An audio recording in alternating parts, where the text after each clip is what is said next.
This could be the moment we've been waiting for, the chance to feel alive.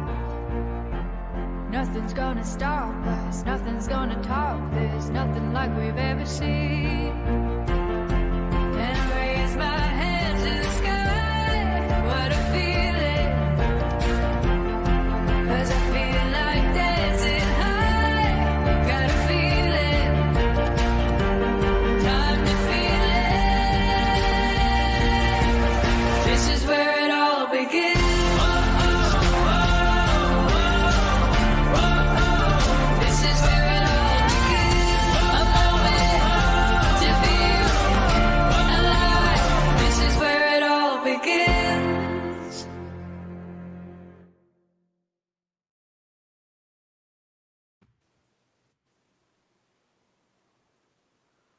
Hello, and thank you for tuning in for day 7 of the 61st Annual Three Rivers Arts Festival.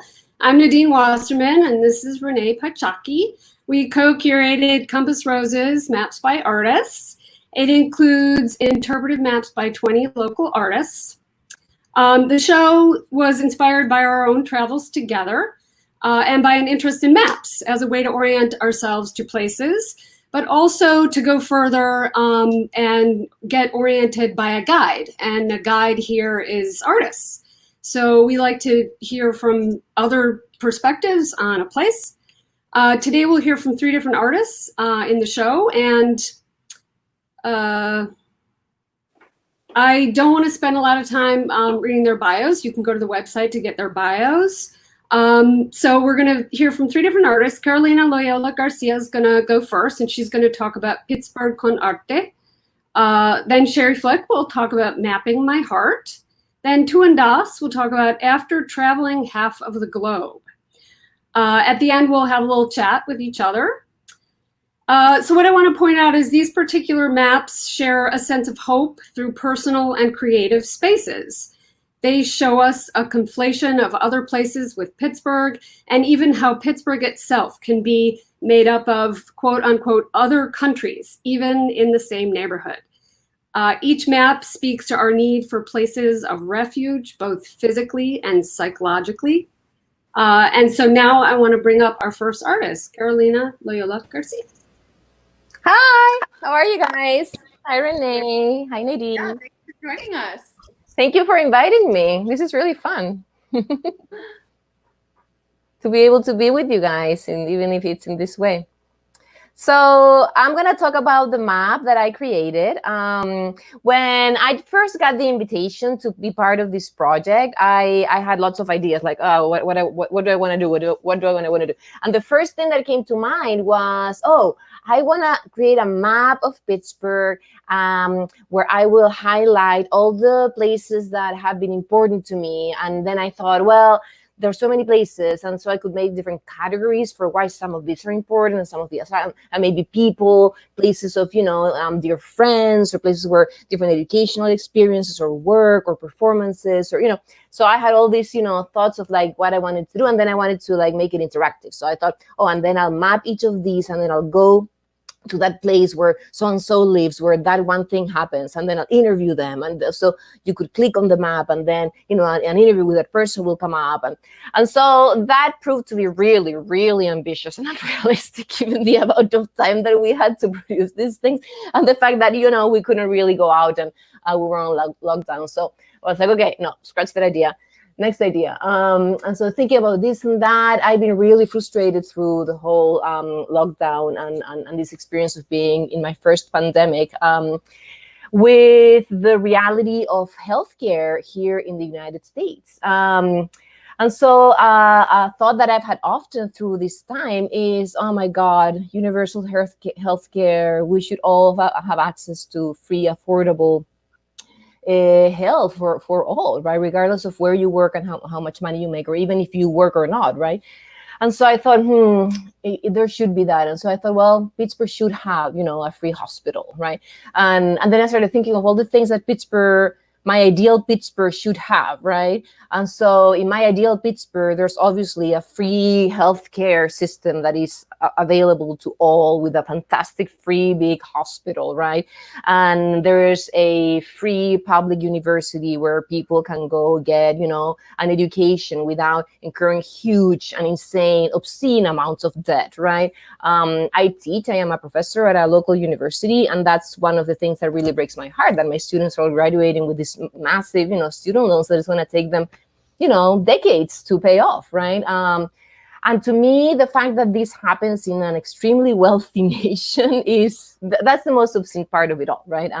That the amount of money that is spent in military, right, is in the trillions, right? And so if we invested, a portion of those funds in things that would benefit everybody, right? Like education, like health, we would be in such a different place as a society, right? So of course, in my Pittsburgh, there is, a free public university, which I call the Tower. It's not the Cathedral of Learning, it's the Tower. So we'll leave the Tower, right? The cathedral, but we're going to call it something else. Then because one of the things that I do as an artist is I am a performer. And one of the things that I do as a performer is I am a flamenco artist, right? In my Pittsburgh, there's going to be a free flamenco school. So everybody's going to learn flamenco, right? Little kids, everybody from little kids to older people, everybody learns flamenco. It's something we all do, right? We all know how to dance sevillanas, and at parties we all hang out and play music and we dance sevillanas, right? It's like kind of like the Pledge of Allegiance, but in our case, in my Pittsburgh, is the flamenco world, right? And this school is also free, it's subsidized, right? So everybody can go and get this education into rhythm and flamenco culture. Now, in my Pittsburgh as well, there is languages, right? So people speak different languages, and so in the map that I made, things are either in English or in Spanish.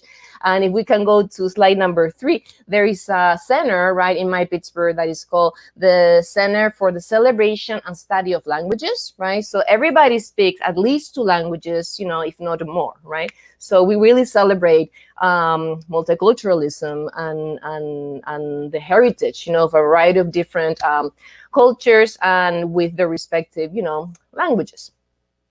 Now, as I was going about the creation of the map, I asked a few people, so if you could have anything you want in your Pittsburgh, right, what would you put in there, right? What would you add? And so one of my daughters, my eldest daughter, Isidora, who is an urban planner and an architect, that's what she went to school for. She gave me several things that she would put in an imagined city, and one of them I love. I thought it was a brilliant idea, which is the immersive plant store and nap center, which I know Renee really liked. So that was not, I cannot claim credit for that idea. That's Isidora's. So this place is a place where you can go in. There are all sorts of plants. It's like a gigantic, imagine like the science center, but in plant mode, right? Or it could be like Phipps Conservatory, right? So all these plants you can purchase, some of them, and get information on, landscaping and which plants, live better with others. But it's also a nap center, so you can go and take naps. So there's, hammocks and places, where you can comfortably go and rest, right? Now, in my Pittsburgh, there are also many museums, right? There's Museo de Artes Electrónicas, which would translate as a museum of electronic arts. Which is something that I am passionate about. There's, of course, a cinema that is dedicated to experimental films, and it's called La Fragua, which is a term borrowed from the flamenco world. So things are kind of like, mixed in.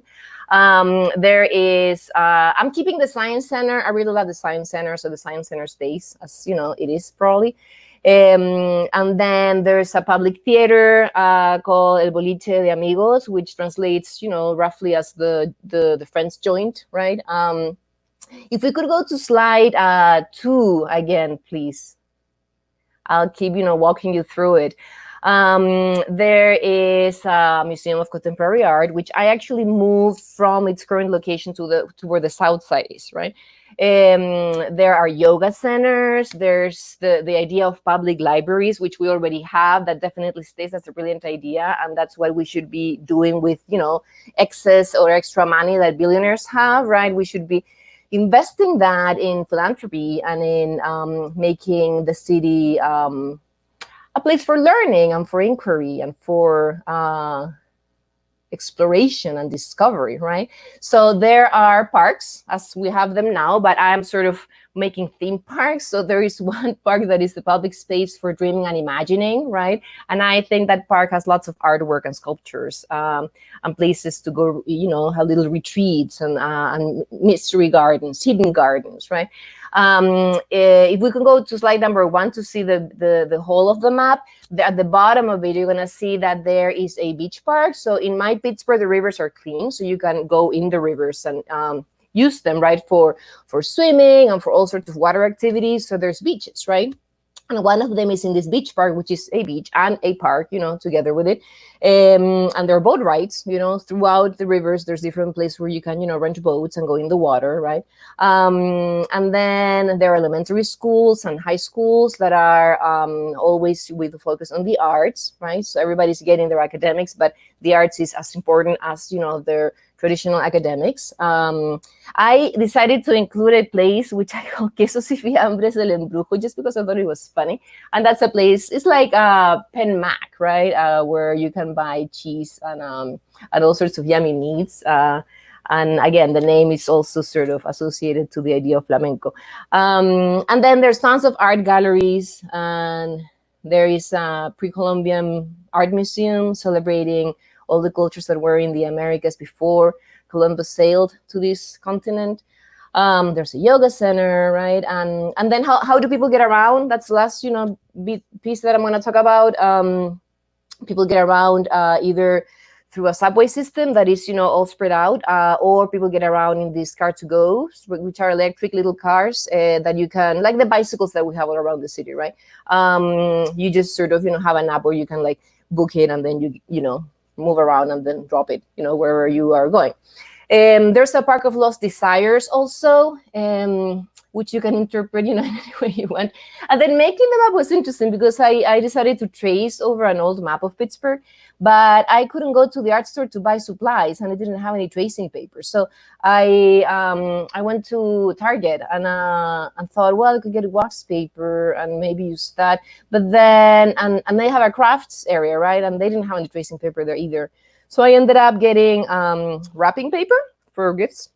And I found this one that had all these little dots, which I thought there was silver dots, where you can see in the map. And I thought that's perfect because, that is very flamenco, right? And then the dots, I started connecting them to make roads. And I realized that whoever designed the roads in the city clearly, use something like this, because that's the only way that you would be able to make sense of, making roads in the way that roads are designed in the planning of the city.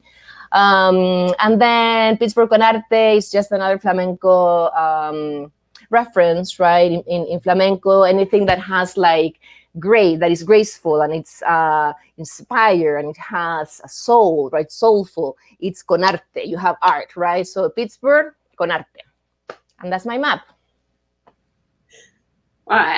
You've covered all of it. I can't imagine one more thing. Carolina, I just think the next time that there is a job opening as the director of city planning, you should apply. Right? I love how this map connects to thinking about why artists need to be involved in community planning and visioning, because it's exactly the kind of city I want to live in. Especially, you're right, that immersive plant store and nap center. So thank you. Thank you, Renee. Great. So let's move on to Sherry's map. You guys. Hi. Hi, Sherry. Hi. Carolina, I love your map. It was really wonderful. So my map is a little essay, actually. It's a collage and an essay. And I thought I would just start by reading it. So then we've all kind of experienced the map to some degree. And then I'll talk a little bit about the process afterwards. So it's called Mapping My Heart. It's not buried so much as planted in my garden. Not the oldest thing planted there. I found marbles, lopsided and speckled blue in the soil beside earthworms and clay and little bits of dishes, and once a pop gun with Dick stamped on its side. This map starts at the old house and ends a few blocks away at the new house. Even though they're close by most mapping standards, they're like two different countries in the South Side slopes of Pittsburgh. 1999. There's my heart, battered and beating in my chest as we look at the first house I'll own. Pitter, patter. I shop for this house like a practical raincoat. This will do, I say. I walk out the back screened-in porch and into the postage stamp yard, slouched and scrunched up. I see this little yard and I think hesitantly, garden.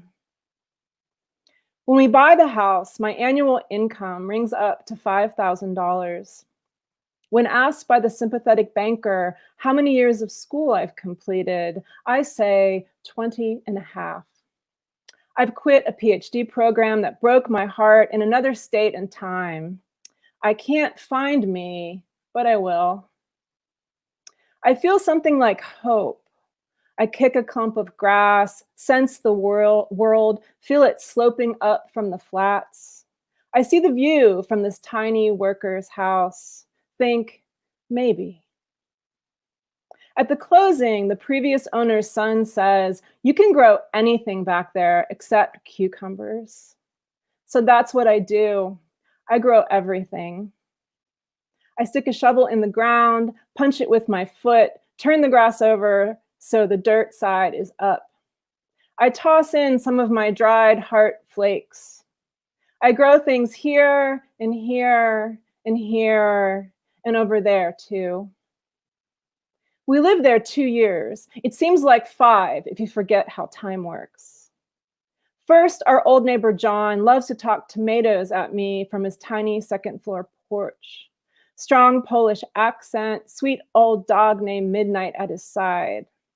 Then he's taken away without a goodbye, and his grown-up wayward son tears out his tulips in bloom by the roots and leaves them there to die.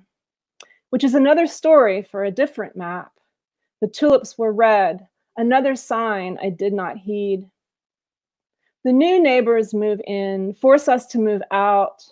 Unkind, loud, unmapped terrain that is wild and dangerous. I rip up my heart. Its roots hang limp and raw, fine and moist. When we find the new little house with a view, very close by, but in another country of this neighborhood, I walk toward the back while we wait for the realtor to show up. There's the yard. It's narrow and long. It's all grass, just like the old yard, but more room. Homes bought from old women, done with cultivating their passions, rooting their secrets in the ground. I'm holding my heart in my hand, and we both agree, me and my heart, this is the place. I plant it there, truth be told, even before we see the inside of the house. So that's my little essay that I came up with. The final slide is the actual real life garden of that exists today. And in the map, the second house is red because it was red when we bought it, and then it just recently turned yellow. And so I thought I should have the original house in the map. So sort of like Carolina, I had an entirely different idea when I first was invited to participate in this project. I thought, I'm going to map my subconscious. I'm going to map my interior mind for a week and then somehow put that stream of conscious writing onto a piece of paper with some kind of illustrations to demonstrate what it's like inside your brain during a pandemic, which was an incredibly bad idea because I got through 3 days and I was clearly going to be unstable if I continued down that path. It was just too much to be in the pandemic and examining my every thought. So I'm happy I tried it and then I abandoned it. But it made me think of another way of mapping. Instead of mapping my brain, one day I thought about, well, what if we mapped our hearts? Like, what would that look like, And I had to think of something that was within the scope of a 1 page and I could do within the time frame. And of course, we're all stuck at home because of the pandemic. So I'm basically not leaving the Southside Slopes, and I've lived here for over 20 years. And I'm like, well, this is my little map, and it's really 2 houses, and they're only about, I don't know, 3 blocks away from each other on a slope. And so I thought, I'll map my little life and think about my heart in this time. And this is where my garden comes in, because I didn't garden until I moved here, and now it's a big part of my life. So it's a kind of thing that saved me. And so it ended up being a kind of really hopeful map for me, even though I'm talking about a broken heart. It ends up not being broken by the end. It ended up being a great project. I'm a writer, so I got to do these little drawings and make a collage and use a glue stick. And that was really liberating to do. So I really would like to thank Renee and Nadine for inviting me to play along in this wonderful project. I love your map, Sherry. Oh, thank you. And here's the map. Here's the original. Yeah, there you go. Actually, that's a really good reminder for everyone that these maps are made to print at home. So you can have Sherry's heart map hanging on your wall. Yeah. Sherry, I love how you kind of did this really interesting thing, like using this project, unmapped terrain, as a writer working on this. You originally were thinking, I'm going to map my brain. It brought you to a scary place of uncharted territory, right? A view maybe you weren't ready for, and then you came back and mapped your heart. So thanks for being so flexible and open to where this might take you. Yeah, it was a great creative process, and I knew there had to be images too. So that was part of it. I couldn't just write an essay. It had to be an essay that I felt like, oh, I can actually draw this transition or draw this, world that I'm talking about. Yeah. Well, so let's bring in Tuan, because I love this idea that like the global and the local are in all these maps. So Tuan, can you tell us about your? Hi. So I came to Pittsburgh to express myself freely, and with this map, I am sharing how I see Pittsburgh's neighborhood and where I have been invited to use my voice and share my story. I am a writer in residency at City of Asylum, Pittsburgh. And City of Asylum is a Pittsburgh-based grassroots organization that provides a sanctuary to endangered literary writers. My home country, Bangladesh, is more than 8,000 miles away from Pittsburgh, and Bangladesh is a South Asian country. And my map for Three Rivers Art Festival is called After Traveling Half of the Globe, the amalgamation of my travels. So my life was deeply impacted by groups who limit freedom of expression. My writing and art were in response to the political events in Bangladesh. So I was desperate to leave the country because freedom of expression means freedom of breath. And later, Carnegie Mellon University invited me to Pittsburgh, and City of Asylum invited me to join the Writer Sanctuary program. We can go for slide 2. And I left Bangladesh in 2016, and this is the last picture of me while I was leaving the country. And my father came with me to the airport, though he had broken eyeglasses. Next slide. And since then, I have been here in Pittsburgh and living one of the artist residencies on Samsonia Way in the central north side neighborhood. So it is a great neighborhood, and the people here uphold important values like tolerance and hospitality. So after coming to United States, I have discovered that artists and the arts in general get a lot of support from organizations and individual people. So I was invited many arts and human rights organizations to programs where I was given a chance and encouraged to use my voice. You can see my picture from Three Rivers Art Festival in 2017. So I have included a freedom of expression cycle in this mapping project, and I think my any refugee writer can find useful information from my map. Now I also want to talk about my other inspiration for this map. Basically, this map is related to my upcoming poetry book. So I write poems about Pittsburgh, my feelings of being in this city, missing my home country, and adapting to a new culture and a new language. I write about the places around the city, like Allegheny River, Mexican War Estates, Commonplace Coffee Shop, Row House Cinema, Monterey Pub, Arsenal Park, etc. So now I want to share a poem with you, and I hope you will enjoy it. It is about my first view of Pittsburgh on April 2nd, 2016. Out of the Fort Pierce Tunnel, my first view of Pittsburgh. The way we cling to a new lover is how these three rivers joined with my feelings. On Samsonia Way, the American robins warble sweetly on the wharves. You have come here as well, birds, to welcome me. The trees in West Park give me shade all summer. Thank you for listening my poem. And in the time of pandemic, I have signed a book deal with Birijan Tunnel Books. It is a regional publisher, and I hope the book will publish next summer, and you can read all of these poems about neighborhoods in Pittsburgh.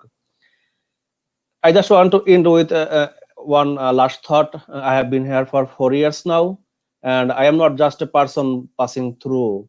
I live here and I work here, and I want to continue to discover layers of my immigrant life in the USA. So I am glad to participate in this mapping project. Thank you for giving me this opportunity, Renee and Nadine. Awesome. Thank you, Tuan. Thank you so much. Love it. Let's have all the artists come back together and we can have a chat.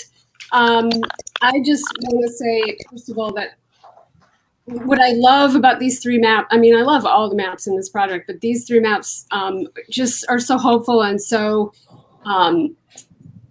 there's so much in there, like you can't even cover it in 30 minutes. But I love how the natural world comes in all of these, in your poems and in the imagery. Do you guys each want to talk about that a little bit more? Well, to me, parks are one of the important things about the city. I mean, there are many things about the city, but being able to have access to a sense of greenery, a sense of nature, and the solace that brings, and the opportunity to connect and get lost in it. The trails, walk, run, go for picnics, go meet people. So that I thought that in my Pittsburgh Connect, the parks would be something that I would keep, right? And also in Santiago, where I am from, there aren't a lot of parks. There is it's very dry in Santiago, and so living here now for 23 years or so, the privilege really of having access to these wonderful green areas where you can just go and get lost, right? Is again, it's a privilege. So I think for me, I live in this tiny house, but then as soon as it's gardening season, my house kind of quadruples in size in a sense, because I spend all this time in the garden. And so I guess it's kind of logical that my map would have landed in the garden in a sense, because it was gardening season, everything was being planted, and now I'm starting to harvest things. But also, I think in quarantine, I don't know if you all think this too, but I feel like we're appreciating nature so much more. It's one of the things we can do, right? We can walk around. We've been doing walks every morning in Southside Park, which is a park that is only a few blocks from us, but we've never really explored it. So I feel like we're all maybe engaging with nature in at least a different way now. So maybe that was in the back of our heads too. I think I have planted so many plants in Bangladesh, like at my home.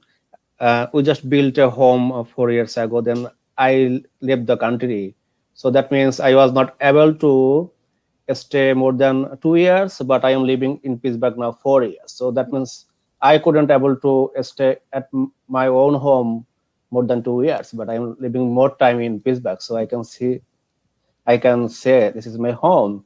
And I miss the garden. And when I saw Sherry's map, I was like, oh, there's something about garden too. So Yeah. I have a comment about Tuan's map that really reminded me of some experiences I had when I was traveling last year. You know, sometimes when you're a visitor in a place, you know, you're out every day or every few days, like really looking and experiencing a city with a set of eyes, where sometimes you meet someone who's from there. It's like, oh, I never knew that existed, or oh wow, like you've seen more of the city than I have. And one of the things I love about your map and the freedom of expression cycle is, for anyone who looks at it, who maybe is, you know, from Pittsburgh, it's like, whoa, there are so many places in Pittsburgh where anyone can experience community or experience places to be in the arts. And that's just one thing I loved about your map, is like, from, you know, even though I know you're our neighbor now and you're here to stay, you know, you coming here and seeing your slice of all the places where you experience community and were able to read is such a gift for you to give to everyone. So thank you for that. You know, maybe for someone like Sherry, who's a writer, you know, like you're used to this list, but for me, it was really great.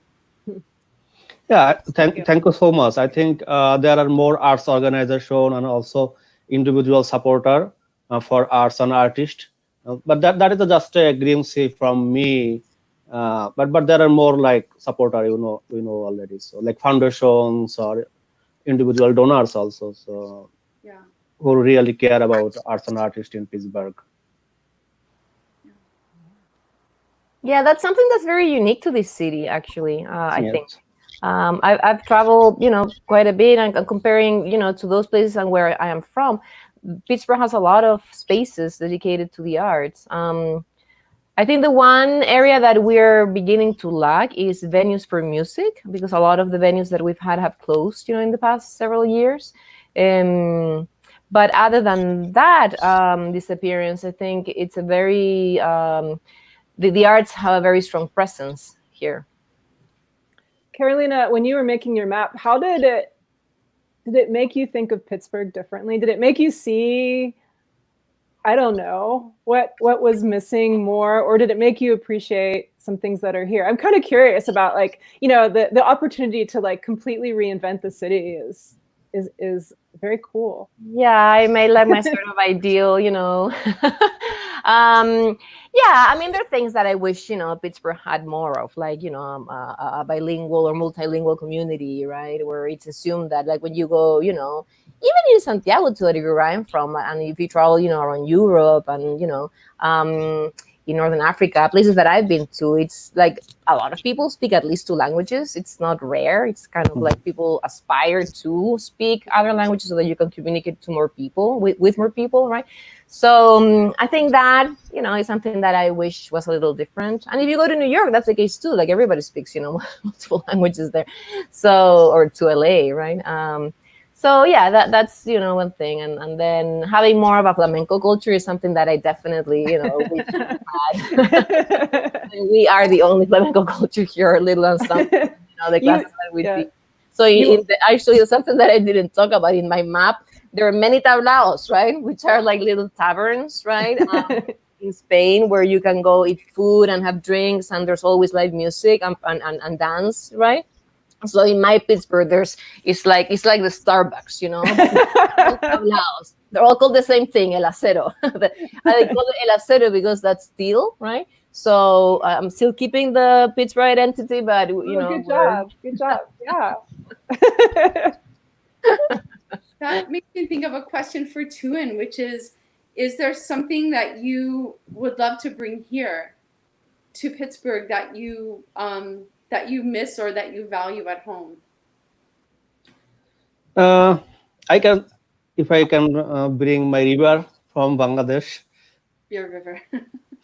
I miss that river a lot. So sometimes I go here to near to Allegheny, and yeah, and maybe I will try to get more Bangladeshi food. So, but I have a small two stories to I want to share. Is that okay? We have time. Yeah.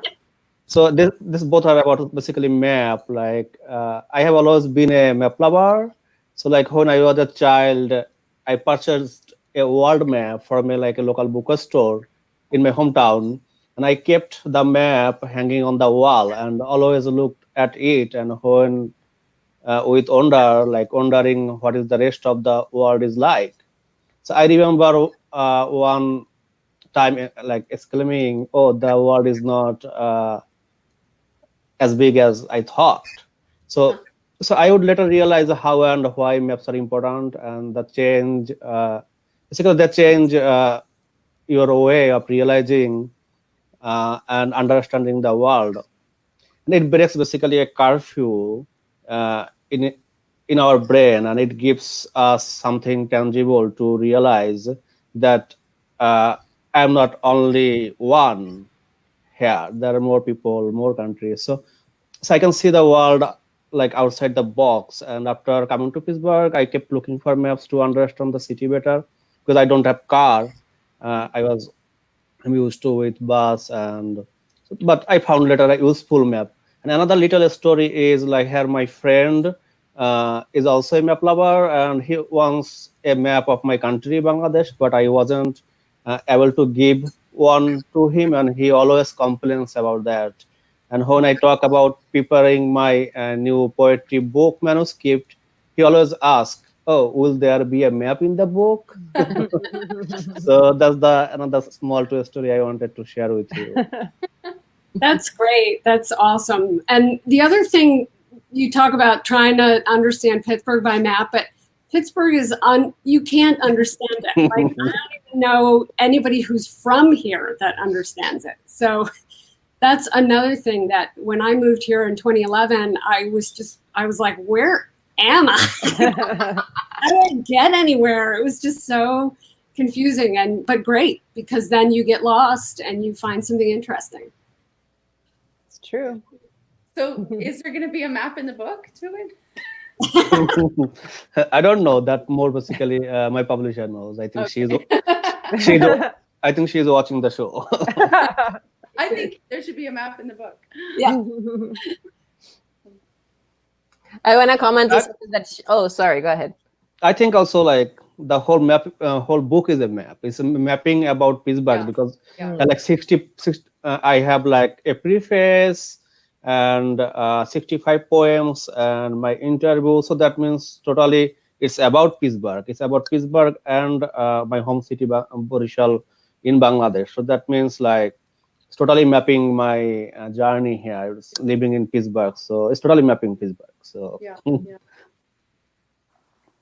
So what I wanted to say was just a comment on something that Sherry said when she was giving her talk, how you're a writer and then this project forced you to glue things together. And I had a similar experience because my practice is more in filmmaking and performance. And even though occasionally I do objects, most of my work is, through electronic means, right?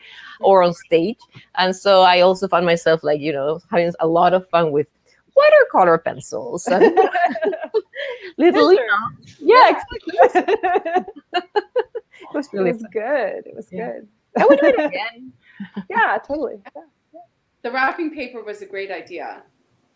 It worked. Yeah, I love that detail. That's really cool. It really worked. All right, should I wrap it up here? Okay. Unless anyone else has something else?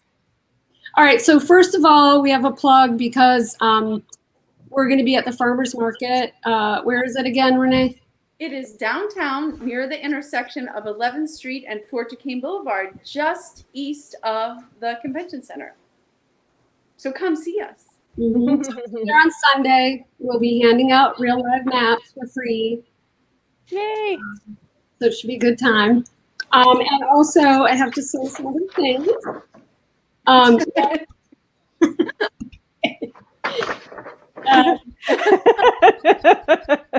Awesome.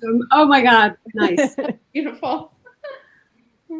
So what I have to say is we've got live shows every night until Sunday, June 14th from our Dollar Bank Digital Main Stage. Tune back in at 7:30 tonight for performances by, I'm going to say this right, Byron Nash and Brittany Chantel.